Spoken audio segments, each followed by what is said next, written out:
Salut tout le monde. Alors cette vidéo risque d'être un petit peu courte puisque je voulais simplement réagir à un phénomène que j'ai vu passer sur Twitter. En gros, ce qui s'est passé, c'est que une personne a avoué avoir créé un compte Twitter pour incarner un personnage homophobe, transphobe, sexiste, enfin bref, plus c'est méchant, plus vous pouvez le rajouter dedans. Et le truc, c'est que la personne a décidé de reprendre le compte Twitter en question à son nom et d'expliquer la démarche.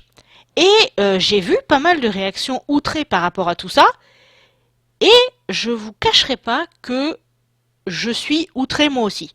Et je vous explique pourquoi. Parce que sur les réseaux sociaux, et même d'ailleurs sur YouTube, ça s'est souvent vu, on nous dit souvent « Oui, mais c'est un personnage. Oui, mais cette personne ne pense pas vraiment ça. » Il y a par exemple pas mal de chaînes YouTube où on essaye de nous faire croire que le vidéaste se fait passer exprès pour un connard parce que je ne sais pas si c'est parce qu'on veut dénoncer quelque chose, je ne sais pas vraiment, si vous voulez, la justification qui est apportée à tout ça, mais en fait, on veut calmer les esprits et nous faire croire que, du coup, la vraie personne qui est derrière tout ça n'est pas si méchante que ça.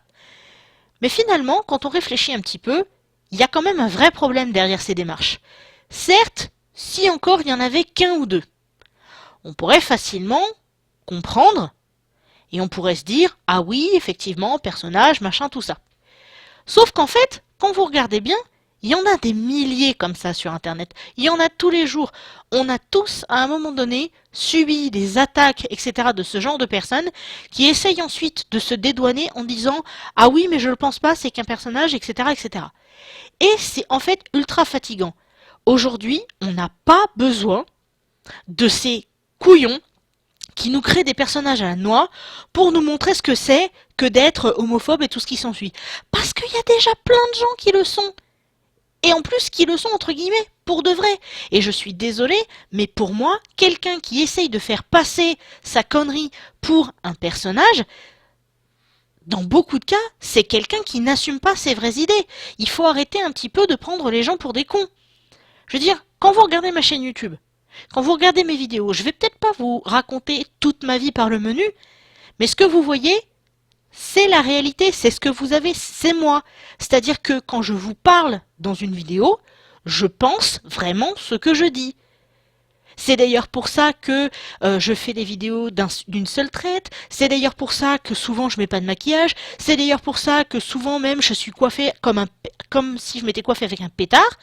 Parce que c'est la vraie Sandrine que vous avez. J'ai pas besoin de jouer de personnage. J'ai pas besoin de vous faire croire que je suis quelqu'un de méchant ou quoi que ce soit. Parce que les personnes méchantes, les personnes complètement dégueulasses, il y en a déjà bien assez comme ça. Du coup, vous n'avez pas besoin de les voir, ces gens-là, parce que vous les subissez déjà tous les jours. Ce dont les gens ont besoin, pour la plupart, c'est de voir des personnes, on va dire, lambda, des personnes pas forcément extrémistes, des personnes qui peuvent être un peu sympas, qui peuvent être un peu compliquées, des personnes qui sont pas parfaites, mais en tout cas, pas des personnes qui symbolisent, entre guillemets, toute la merde d'Internet qu'on se coltine déjà tout le temps. Alors c'est vrai que ça peut paraître assez animé, ce que je dis maintenant, j'en suis tout à fait consciente, et il y a peut-être des gens qui pourraient passer sur cette vidéo en me disant que j'exagère, que oui mais tu comprends, les vidéastes font ce qu'ils veulent, etc. Ouais d'accord, les gens font ce qu'ils veulent au niveau de YouTube. Mais c'est pas pour autant que tout le monde est absous de toute critique. Si les gens viennent me voir en construisant une critique et en me disant des choses de manière posée, etc., machin, je vais les écouter. Mais ça veut dire du coup que j'ai le droit de faire exactement la même chose par rapport à la démarche des autres. Donc, j'avoue que cette histoire, en fait, me touche forcément énormément, parce que sur cette chaîne, on a beaucoup parlé déjà de harcèlement, de tout un tas de trucs du genre. Et donc, maintenant, on va me faire croire qu'on a besoin qu'une personne fasse semblant d'être aussi méchante que ces gens-là qu'on a déjà subis, pour qu'on comprenne ce que c'est. Non, non merci, ça va. J'en ai déjà assez vu comme ça, j'ai pas besoin de plus en fait. Enfin, j'avoue que là, c'est le genre de truc qui je comprends pas. Et en fait, non seulement je comprends pas, mais comme je vous le disais, ça me choque pour le coup.